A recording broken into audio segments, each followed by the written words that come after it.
Cold in the earth and the deep snow piled above thee. Far, far removed, cold in the dreary grave. Have I forgot my only love to love thee? Severed at last by time's all-wearing wave? Now, when alone, do my thoughts no longer hover over the mountains on that northern shore, resting their wings where heath and fern leaves cover that noble heart forever, evermore.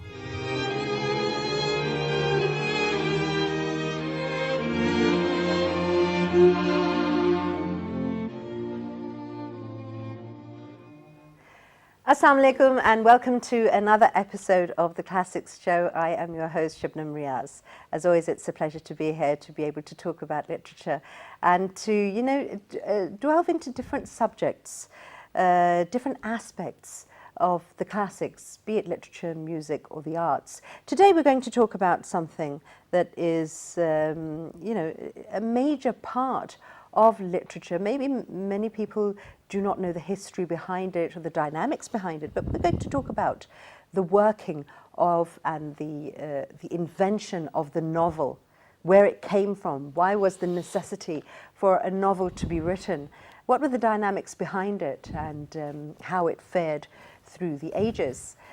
We'll also be talking about a very famous novel, Wuthering Heights, which was written by Emily Bronte, and we will talk about that as well in part of the program. But we will start with how the novel was born and what were the reasons behind it. To talk about the novel and to talk about Wuthering Heights as well, I have with me in the studio Mr. Yasir Masood, literary editor in Pied, teaching subjects from international relations. You've also done your master's in English literature and your MPhil in International Relations. Thank you very much, Yasir, for joining us on this show today. Thank you very much. Again, even previously, when I was invited for a program, I really enjoyed it, and it's a pleasure and honor for me to be here with you again. Absolutely, likewise. We were speaking before the program about the birth of the novel, where it came from, what was the necessity behind it. And it was a very interesting information that you had to share. Please tell our viewers about the journey of the novel, where it came from and why. I think it's a very important question, especially to begin with, because personally I felt that there has a dire need to understand the readers, and we should inform them, and they should have know-how and awareness about what is novel and why do we call this genre of writing as novel. If we turn the clock back to history, we know that even in romantic, even in Greek literature or in other forms of literature, there was no concept of novel writing. There were only two kinds of writings, either they were dramas or poetic writing. If we see that in Chaucerian age or even in the Reformation or Renaissance or Restoration, there was no concept of novel writing. There were only two kinds of writing, as I mentioned, and they were meant for a special class of people. When we talk about classic literature or classical literature, why we call them classic? Because it was meant for elites, and it was fulfilling the needs and the taste of the elites of the society.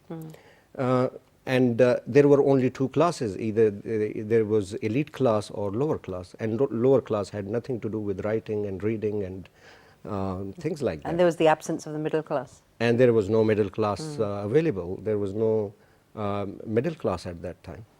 So talking about novel, that when England went from Renaissance to Restoration and Reformation, then in 18th century, after the Industrial Revolution, for the first time ever in the history of human mankind, there was one class which was emerged out of the lower class, and that's what we called middle class.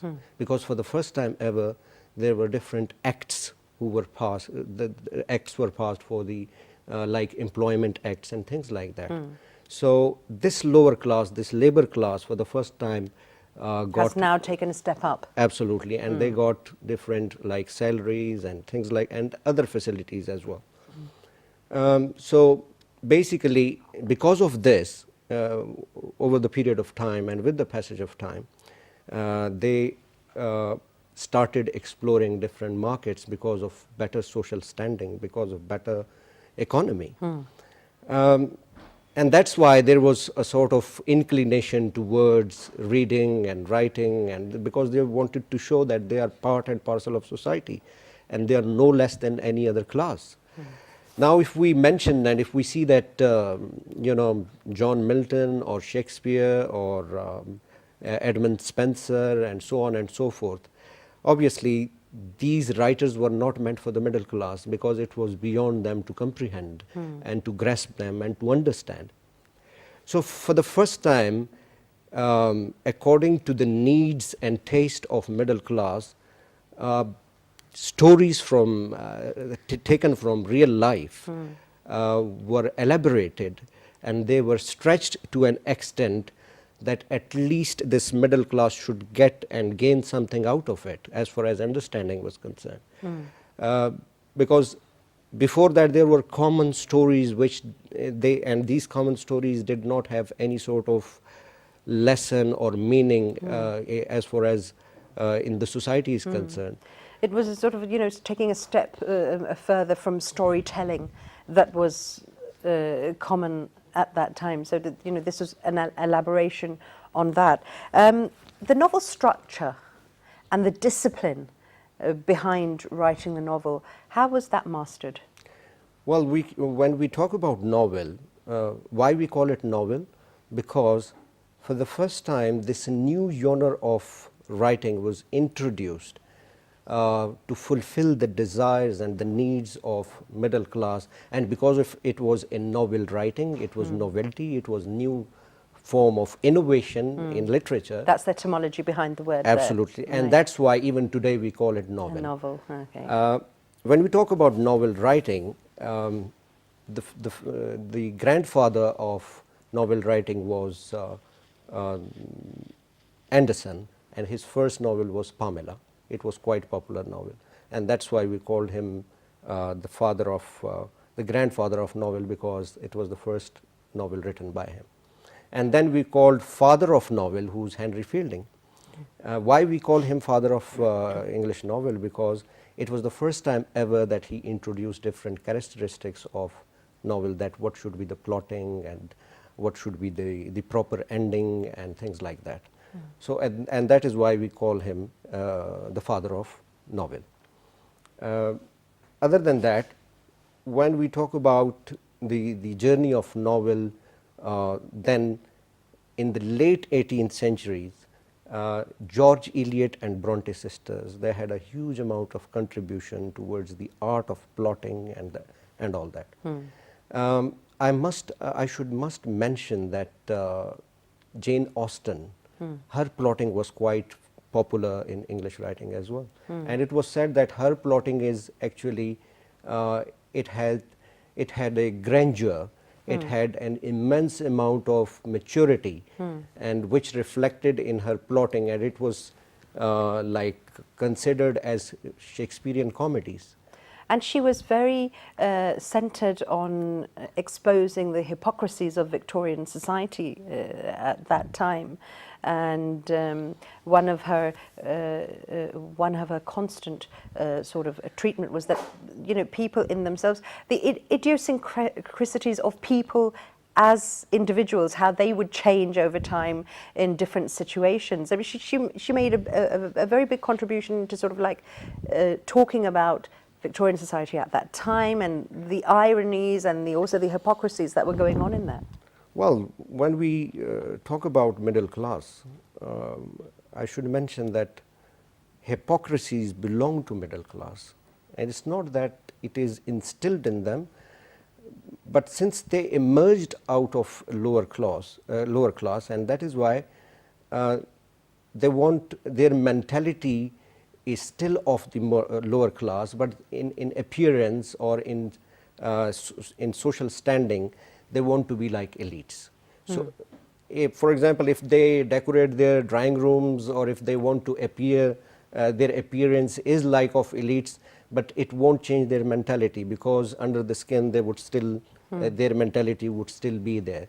So why these novels had popularity? Because they exposed the dilemmas of the society of a Victorian age, and especially of that class, of that middle class, that what sorts of issues and problems living in a society they had. For example, like theme of love and marriage in Jane Austen's novel, and we all know that how much popularity it had, because these were the core issues of the society at the time. Yeah, exactly.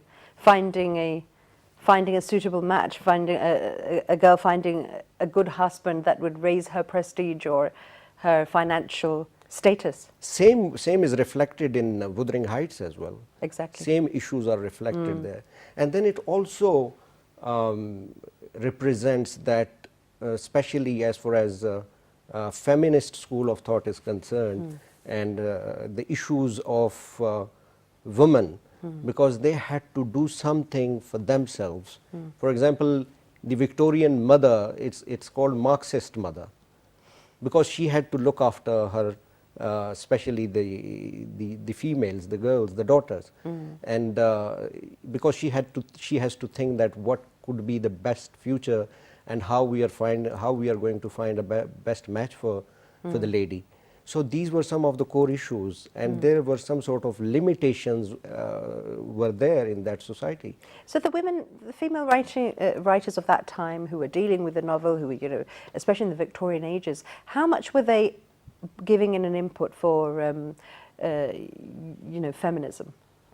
Well, huge amount of input, because as I mentioned that George Eliot and Jane Austen and Bronte sisters, if you see, in novel writing, these feminists, they had contributed a lot, and probably they brought a sort of revolution in the development and the art of novel writing, because probably somewhere deep down they were feeling they were insecure, and they probably thought that it is the need of the time to write or to make people realize and understand that what we are going through as far as the feminist section of society is concerned, because it was a male dominant society, Of and course. all we know.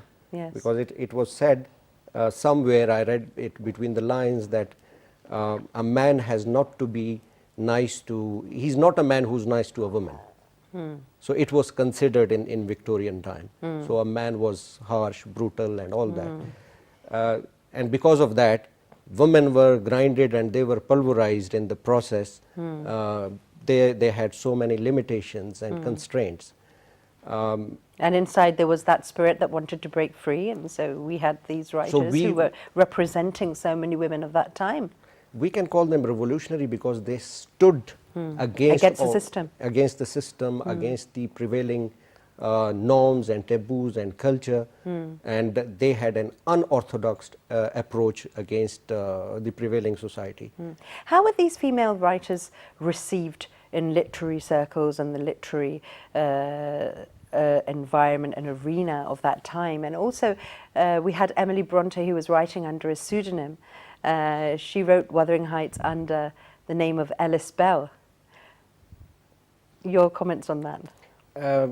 I think they, at that time, they were liked by many critics simply because of their courage, because they stood against the odds, and as I mentioned that they exposed the realities, they exposed the society in general, that what sort of issues they had.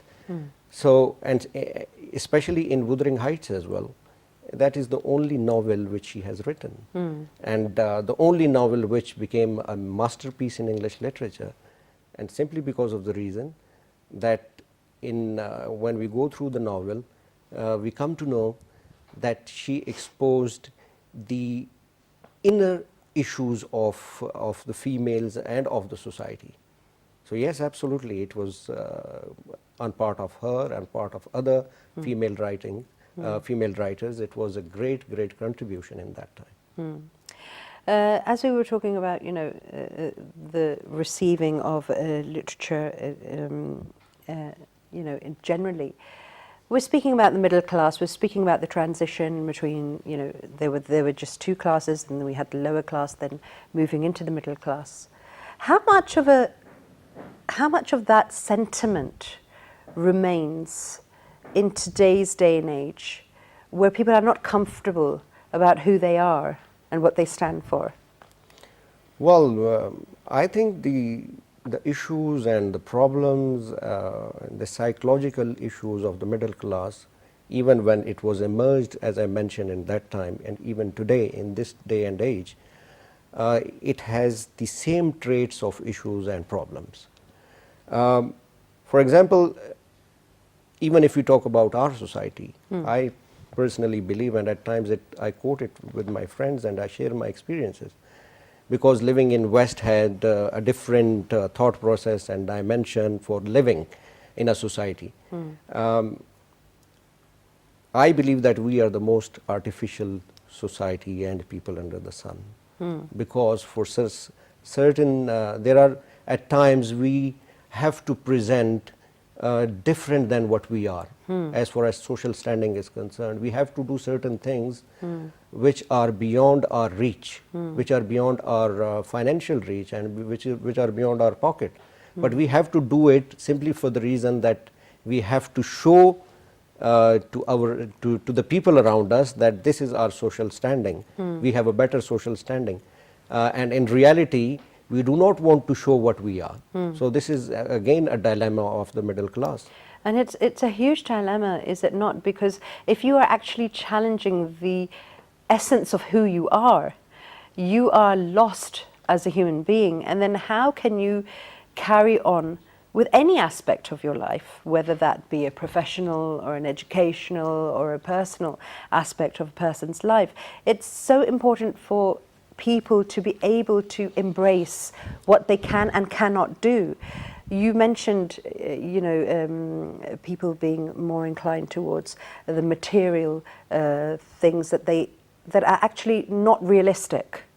So living in a superficial life and aiming for things that are well beyond your reach, and you're sort of living in this falsehood that is a vicious cycle.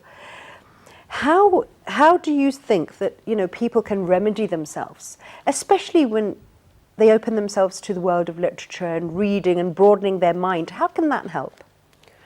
Well, there are many factors which can work out. If we talk about that, how we can bring about this change, it's going to be a sort of, it will take some time. It would probably take years to bring people to change their mentality and to change their thought process. I think one, education is very important, education in the right direction. Plus this mushroom growth of materialism which is surrounding us, and we feel like we are upside down into the world of materialism, because if you see, everybody is running after wealth, everybody is after a materialistic approach in life. So the real soul and meaning of life has lost somewhere. So we have to go back to that. We have to go back to the basics, and for that, I think our education system has to work on that. And then first, education starts from our families, from home. Yes. So, for example, if we, if the purpose of education today is that tomorrow I'll be a doctor, I'll be an engineer, and I'm going to earn this amount of money, which is fair enough. Everyone has to do that for life. But at the same time, we have to come out of this menace. I would call it a menace, that we have to be what we are, and it does not make us a lower or a bad person or a better person. And secondly, the issue in that is we will lose our identity, we will lose our own self. And it is said somewhere that a loss of identity is a loss forever. That's true. It's a huge tragedy. It is, because if you feel like that you are not in your own shoes, you will not be in a comforting zone throughout your life, because the things which you want to do, and you are and if you want to be a different person, and you're not a different person, because naturally the way we are built, everyone has a different thought process, everyone has different issues.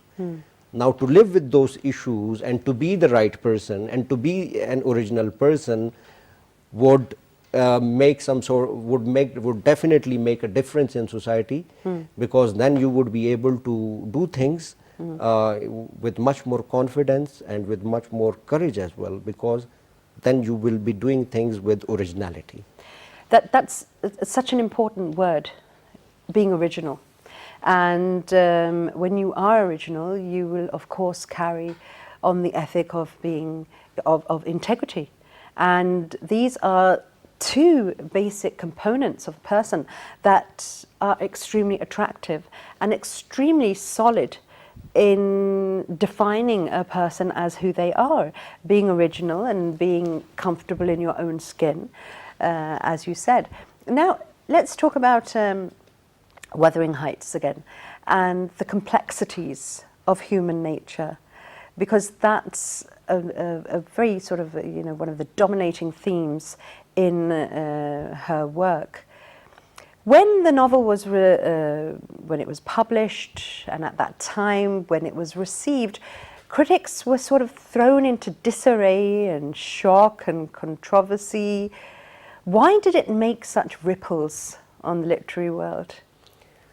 Well, I think whenever there is some sort of, I would say it, rebellious sort of approach, unorthodox, different, and which can make some sort of difference in writing, there is always a huge amount of criticism, and different contemporary writers go against that, because probably one, it doesn't suit to their taste, and secondly, every innovation has some sort of you know, criticism behind it. So that is why. It can also be because they might be insecure that, you know, this new trend might just take off, and then we are left with that void.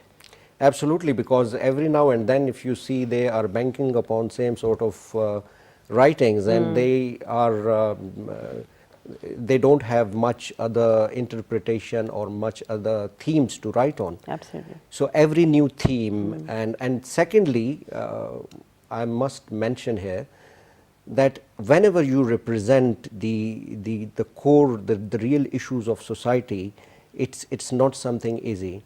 It's not something, it needs a huge amount of courage. It's not popular. It is. And that is why we say that they had an unorthodox, a different approach, and they stood by against it, against the issues, the realities of the society. They exposed them. And this is why after just one novel, she only wrote one, that she became a literary great after that. Yes, the only one novel she has written. Usually she wrote poetry and stuff like that. One of the poems I read was I'm the Only Being. It's a very nice poem. But you see, one novel she has written, she produced one novel, and that became a masterpiece in English literature. And that's why we are conducting a whole program today. Exactly. Because of the popularity. And it has the meaning, it has the lesson, which transcends from one region to another, and that's why it has a universal appeal in it. So you see, one novel she has written, and which can be read in any part of the world. So true. Because then we can put two and two together, and we can see that, okay, these issues are not the issues of Victorian era. It's Even universal. Today, it's universal. Even today, we And are timeless. passing through. Yes, Universal and and timeless. we are feeling and we are suffering from those issues in reality. The novel deals a lot with crimes of passion as well. How have they been treated and centered in the novel, and how much of that was the strength of her work? Well, I think that was the strength, because as I mentioned in the history that George Eliot and Bronte sisters, they, for the first time, they brought the psychoanalysis and the emotional disarray, emotional disturbance in novel. And that is why we say that in late 18th century, these kinds of novel got popularity because of their emotional interpretation, emotional theme, and there could be so many layers of interpretation when we go through this novel, especially Wuthering Heights. Yes. And as you mentioned about the crimes of passions, the foremost and the undercurrent theme of the novel, which surrounds in the novel all over, it's the emotion of revenge, the passion of revenge, which carries along with the protagonist as well as the villain. As you know that Heathcliff is the protagonist and as well as the villain of the novel. And that has been explained and narrated with such precision in the whole novel that one, it forces us to think about this passion, that it is a sort of a never-ending passion. Once you're done with your revenge, once you're done with your avenge, it is an endless sort of... It's a black hole that will just suck you in, and self-destructive, the self-destructive part of her characters as well. That also is a heavy theme in the book. It is, certainly it is. And then we feel that we have a soft corner for Heathcliff at the same time, because one, he's an orphan. Secondly, he was an attention seeker naturally, it's quite natural. And then just a stroke of luck, or one thinks that how certain things in life can twist and change the whole dimension of the emotions. He was in love with Kathy, and the only pastime which we had with her were those 3 years. So, love can bring out the best and the worst in you.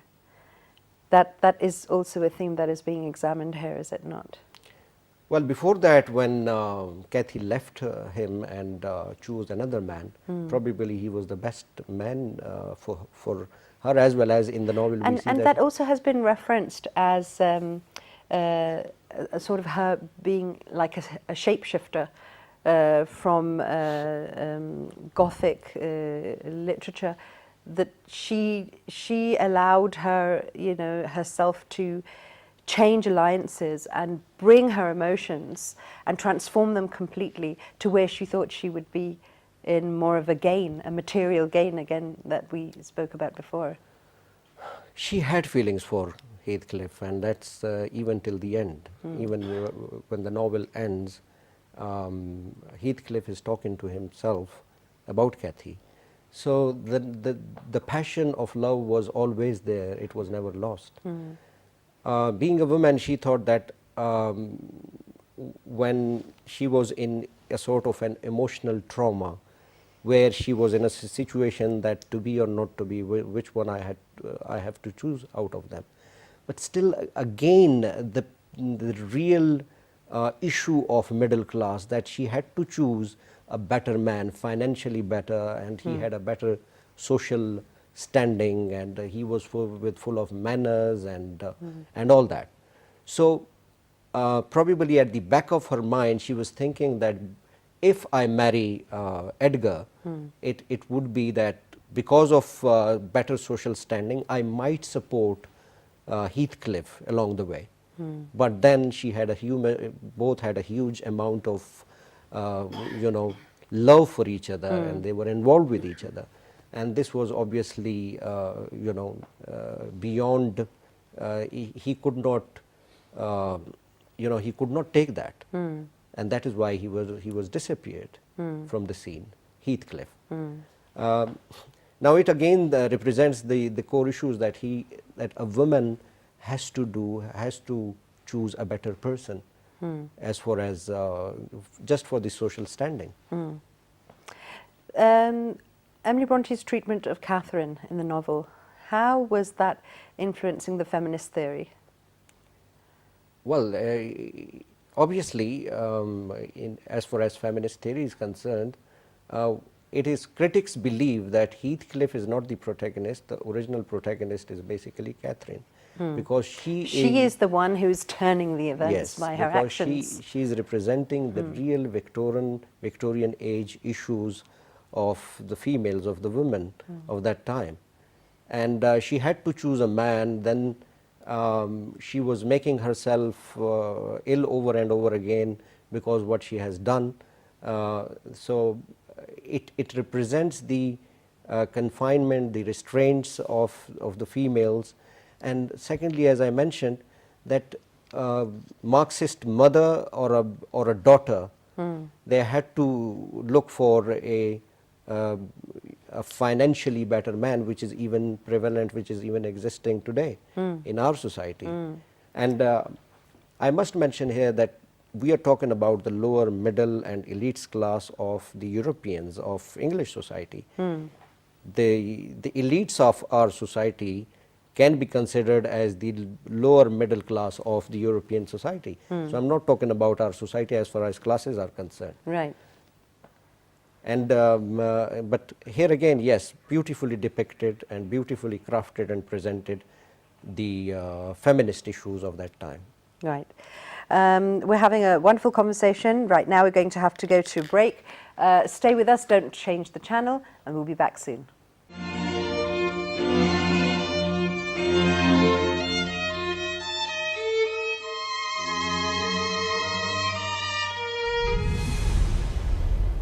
Will you forget me? I could no more forget you than myself.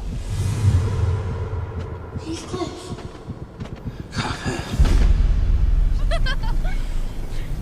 Close your eyes. Open your mouth.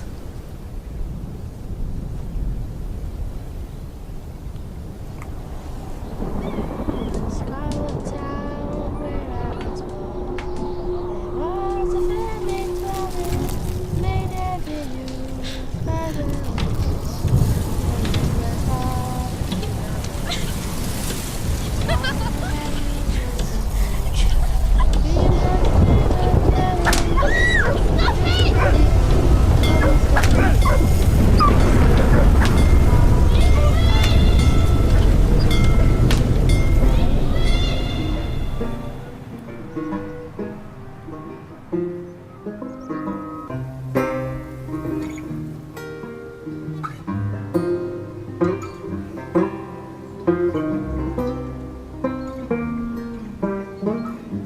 How could you not think of me all this time?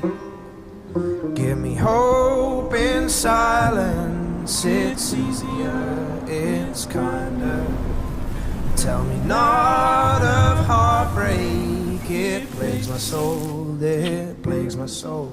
You've treated me so badly, Kathy. But I came and I was nothing. You broke my heart. Time will give us nothing. You killed me. I'll never leave you.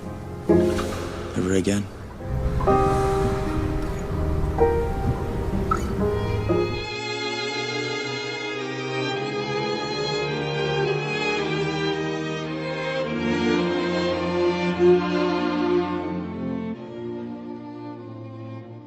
Okay, welcome back. We're having a fantastic time talking about novels, where they came from, the the birth of the novel, famous writers as well. We just before going to the break, we were speaking about Wuthering Heights and the complexities of the characters that Emily Bronte has very successfully crafted, and the crimes of passion, the involvement of complex emotions that created the story that she had. Now, let's move now to Pakistan and people who are writing novels. Our writers on the international scene, they have a huge responsibility, as in they are Pakistan's ambassadors. How would you say the treatment of the novel, because you always have that identification that this novel is by a Pakistani writer, irrespective of where they're residing and at that moment of time. How do you think that treatment is going on? I think those writers who are representing their name at the international arena, definitely they are doing a great job, and they are the real ambassadors of our culture, traditions, norms and taboos. But I still need that, I still feel that there is a huge amount of need where lots of other writers should contribute, because as far as themes are concerned, as far as talent is concerned, English as a language might be a barrier, you know, for writing. True. But then we can translate those, you know, themes, and then we can present them at the international level. But as far as those people who are doing, they are doing a great job to bring Pakistani name at international level, and then people can really understand that what Pakistan is all about, what sort of issues they have, because we all know that our image, because of media, you know, there are always the darker sides of Pakistan when it comes to Unfortunately, the soft power is not harnessed. The soft power is very much there in Pakistan, but people are not ready to take it and do a little bit of more digging and research and extra work, and that should be, you know, publicized as much as the... And we should come out of this whole sort of... feeling sorry for ourselves. Yes, feeling sorry for ourselves, because even when my friends who are abroad, when they talk about Pakistan and they believe, I myself when I was abroad, I used to feel that something you know, is going to happen to Pakistan, and we are in a situation, the terrorism and things like that.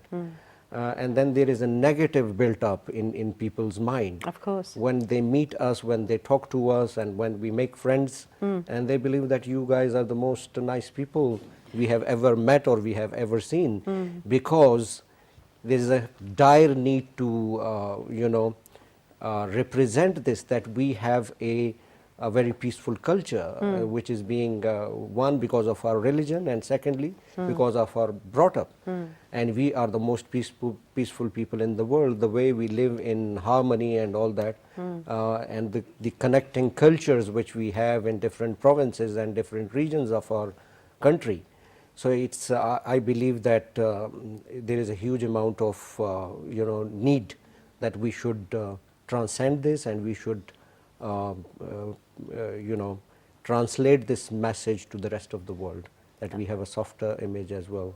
Pakistan is not all about bad things, about terrorism and things like that. Exactly. And what you just said is just, you know, so this is such a common occurrence that you will have people who are abroad who have this absolute negative image, and when they come to Pakistan, they are just shocked in a lovely way.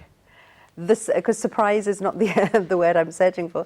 They'll just be shocked, and they'll just be so ecstatic, and they'll say, you know, we just didn't know about this. You have such diversity, such intensity, flavors, colors, cooking, the way you live. The whole of Pakistan is so diverse, landscapes, regions, people, languages. There's so much here. Are we lacking in our form of writing to get that message across?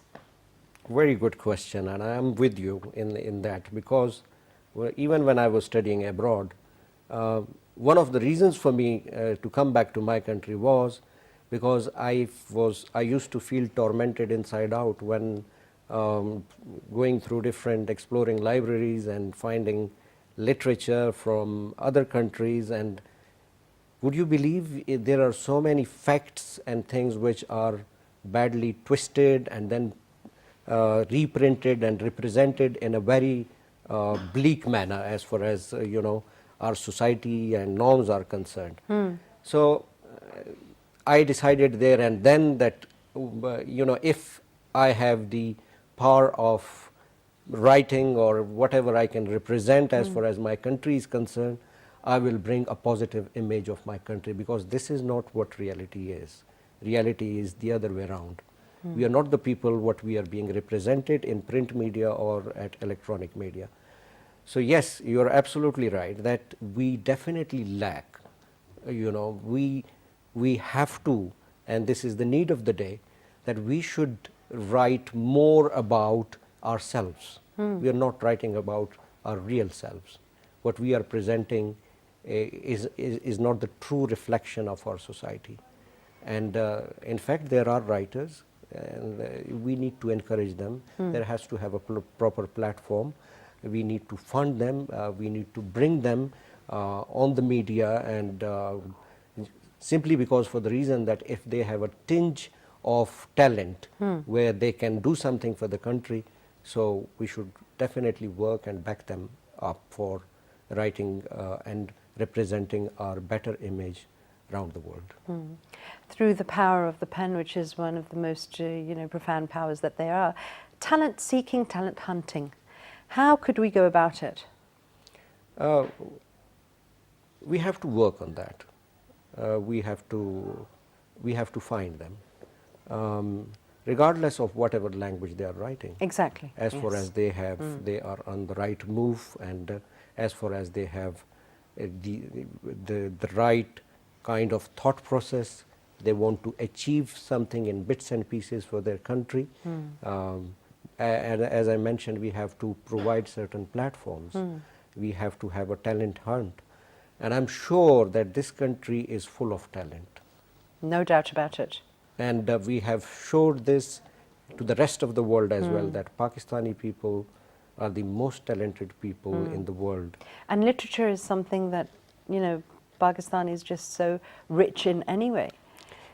We are enriched simply because of our diversity, because we learn so many languages. We have different sorts of cultures, and which are completely different from one small region to another, like from one province to another. And that's why we have diversity in our creativity as well.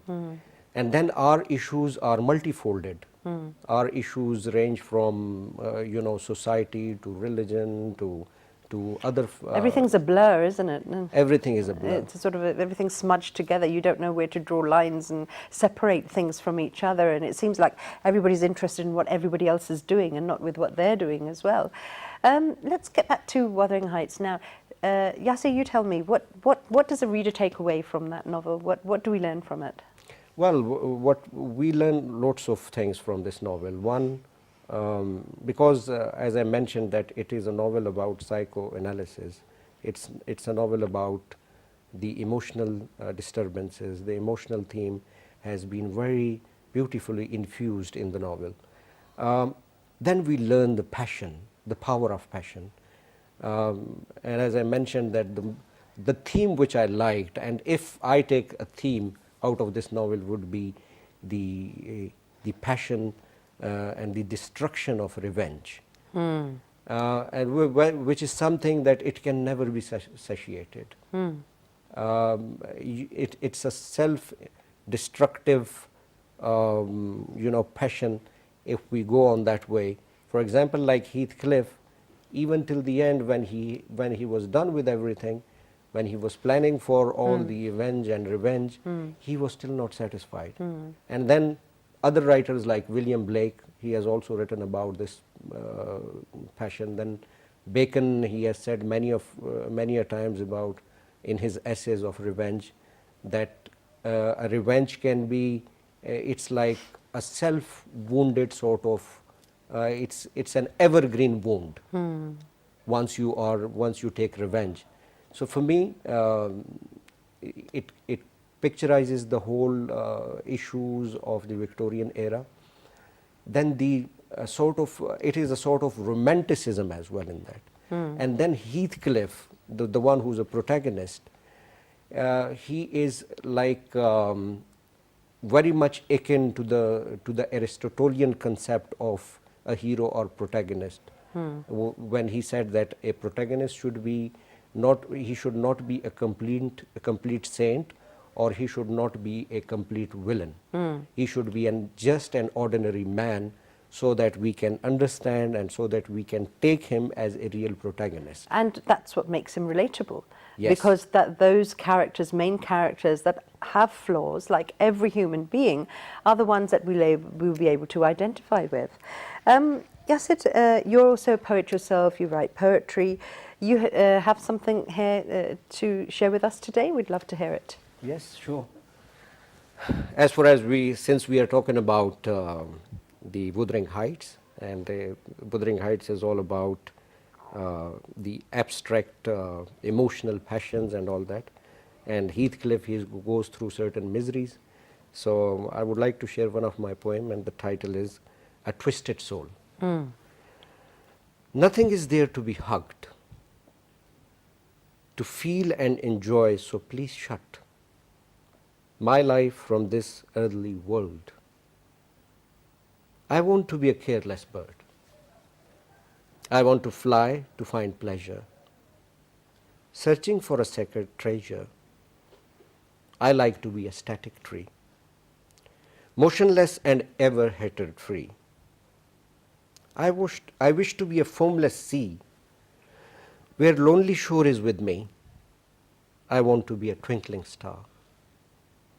I want to win this strange war, a war among mirth and passion. I want to escape from this session where hearts are broken, where truth is a mere notion, where everyone is materialistic, where every voice is egotistic. I want to be falling snow. I want to be a wind blow, to make the dim light glow, to make this life a great show. But I'm sure that the white morn will come and every pain will overcome. It's beautiful. Thank you. Very well written. Thank you And very also ties in with our theme of today of what a person wants and what they can achieve, and it's lovely. Thank you very much. Thank you very much, Yasir, for joining us on the show today. It was wonderful talking to you, and I'm sure that our viewers have been able to get a lot of information, and it's been a very informative episode for them. Thank you very much yet again. As I mentioned in the beginning, that it was always, even previously, it was an honor for me, and I personally learned a lot. And as far as we can contribute on part of us, whatever we have got, I think it's the best platform for the readers and especially for the literature lovers to seek and get something out of these programs. So thank you very much. Thank you very much for being here. Okay, and we come to the end of today's program. You know, it was a really enriching episode where I'm sure you've taken away lots and lots of information. And as always, we leave you with this parting note of do reconnect with yourselves, and the way you can do that is by reading or writing something yourself as well. So until next time, see you then. Bye-bye.